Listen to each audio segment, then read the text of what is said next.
жашоодо эки эле кандай десем жол табылга маанилүү да. Биринчи бул өзүңдүн адамыңды табуу, ким менен үй бүлөнү курасың, ким менен өмүр бою жашайсың.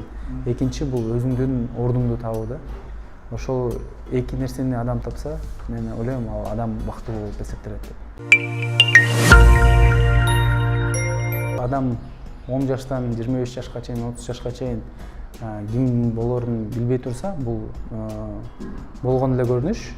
Мындан коркпош керек. Эң башкысы издениш керек да.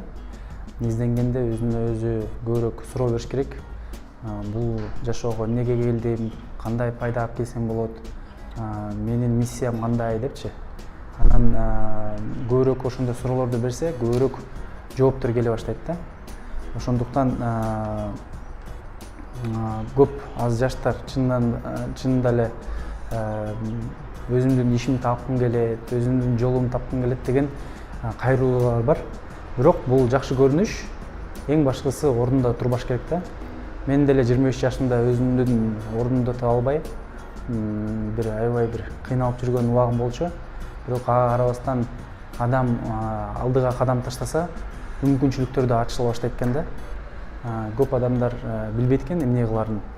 Бирок эгерде ар кайсы түрдүү долбоорлорго катышып, өзүнө көп суроолорду берип, анан ошондой эле ар түрдүү бир иштерди баштап аракет кылып көрсө, ошондо жооптор келе баштайт да. Мен кандай жашоо менен жашайм, мен кайсы түрдө жашагым келет деген суроолорду бериш керек да.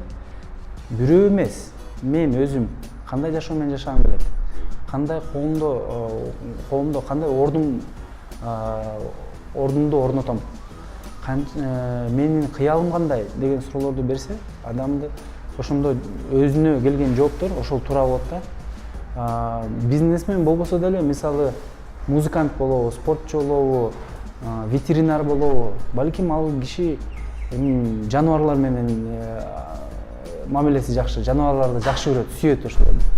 Сөзсүз түрдө бизнесмен болуштун деле кереги жок. Бирок эң башкысы сен жакшы көргөн жумушту тандаш керек да. Жана ошондой эле сага рахат алып келген да. Сага рахат алып келсе, ал жумуш кандай кыйынчылык болбосун, анын баарын аттап өтсө болот да.